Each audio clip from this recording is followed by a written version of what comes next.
Class మధ్యలో ఎవరికైనా toilet వచ్చినా వాష్రూమ్ వచ్చినా వెళ్ళకూడదు. వీళ్లకు బ్రేక్ ఇచ్చినప్పుడే వెళ్ళాలి తప్పించి మధ్యలో వెళ్ళకూడదంట. దానివల్ల యూరిన్ ఇన్ఫెక్షన్స్ అయి కూడా చాలా మంది పిల్లలకు ప్రాబ్లమ్స్ వచ్చాయంట. వీళ్ళు కొట్టిపడేస్తున్నారు వాళ్ళకి ఆ మాట చెప్తే. మీరు కొట్టిపడేయడానికి లేదు.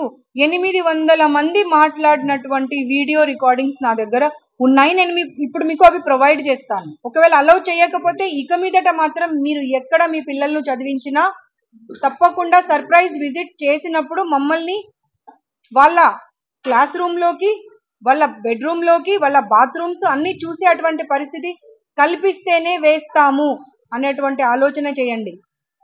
కేవలం చదవడము, ర్యాంక్స్ రావడమే కాదు, వాళ్లకు కావలసినటువంటి మానసిక ఆ మనోధైర్యం కానివ్వండి, మానసిక స్థితిని కానివ్వండి, దానిని కూడా చూసుకోవాల్సినటువంటి అవసరము విద్యా సంస్థలకు ఉంది, తల్లిదండ్రులకు ఉంది.